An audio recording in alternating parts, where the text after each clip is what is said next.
New education policy को लेकर आज एक बार फिर पार्लियामेंट के दोनों सदनों में हंगामा हुआ। लोकसभा और राज्यसभा में डीएमके के सांसदों ने शिक्षा मंत्री धर्मेंद्र प्रधान पर तमिलनाडु के लोगों के अपमान का आरोप लगाया। धर्मेंद्र प्रधान ने के खिलाफ प्रिविलेज मोशन दिया, उनसे माफी की डिमांड की। आज डीएमके के कई सांसद विरोध प्रदर्शन करने के लिए काली यूनिफॉर्म में आए थे। सदन की कार्रवाई शुरू होने से पहले सांसद परिसर में धर्मेंद्र प्रधान के खिलाफ नारेबाजी करते हुए दिखाई दिए। इसके बाद डीएमके के सांसदों ने दोनों सदनों में हंगामा किया। डीएमके का कहना है कि केंद्र सरकार नेशनल एजुकेशन पॉलिसी लागू करने के लिए तमिलनाडु सरकार को ब्लैकमेल कर रही है। तमिलनाडु का फंड रोका जा रहा है। डीएमके नेता कनिमोरी ने कहा कि तमिलनाडु 3 लैंग्वेज पॉलिसी को कभी नहीं मानेगा और धर्मेंद्र प्रधान को तमिलनाडु के लोगों के आसपास के अपमान के लिए माफी मांगनी होगी। Union government is withholding the money which has to be given to Tamil Nadu, saying that we have to sign the 3 language policy and the national education policy. They are ruining the future of the children of Tamil Nadu. They have education is in the concurrent list, and they have no right to withhold the funds which has to come to the children of Tamil Nadu. He responded, in a very abusive way, saying that we are dishonest, and he was calling the chief minister as super CM. He said that Tamil Nadu people and our MPs are uncivilized. This is not what we expect a union minister. This is not the language we expect him to be speaking, and this is totally undemocratic. We demand an apology. आज इस मुद्दे पर कांग्रेस और MDMK के अलावा तृणमूल कांग्रेस समेत दूसरे विरोधी दलों ने भी डीएमके को सपोर्ट किया। कार्ति चिदंबरम ने कहा कि तमिलनाडु के लोग अपना भला बुरा खूब समझते हैं। केंद्र सरकार तमिलनाडु पर अपनी इच्छा थोपने की कोशिश क्यों कर रही है? धर्मेंद्र प्रधान का रवैया ठीक नहीं है।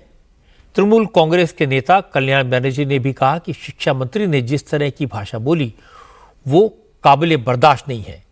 धर्मेंद्र प्रधान को तो मंत्री पद से हटा देना चाहिए। He has downgraded the peoples of the Tamil Nadu by using the expression, and I also say that either he should seek apology in the house itself, otherwise he should be removed. He should be removed as a minister from the cabinet. The Honorable Prime Minister must hear that what your ministers are doing. You can't just loss aside every fact. You have to hear what your ministers are doing. Ministers are expressing their words. Their body language, their words in the parliaments are highly deprecable.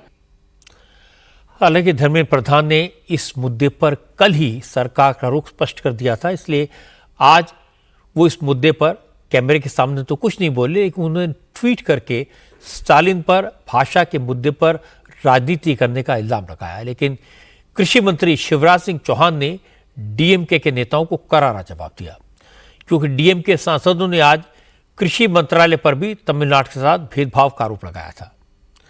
Lok Sabha में DMK के सांसदों ने कहा कि तमिलनाडु के किसानों को कृषि मंत्रालय की योजनाओं का फायदा नहीं दिया जा रहा, शरणार्थियों की लिस्ट से किसानों के नाम हटाए जा रहे हैं।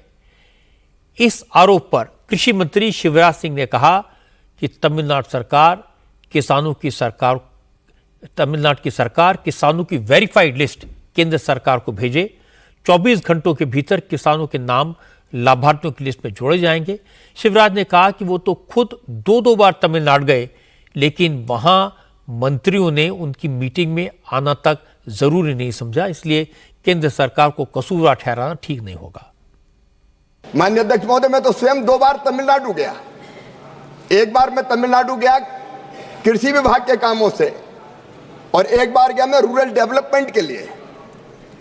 अब मैं कोई आरोप नहीं लगा रहा, लेकिन दोनों बार ना तो वहां के रूरल डेवलपमेंट मंत्री मेरी बैठक में आए, ना वहां के कृषि मंत्री वहां की बैठक में आए। मैं ये निवेदन करना चाहता हूं कि केंद्र सरकार प्रतिबद्ध लाभ देने के लिए अभी मनरेगा की बात हुई थी तब भी 7,000 करोड़ 7,600 करोड़ रुपए तमिलनाडु को दिए गए आज तक के सबसे ज्यादा।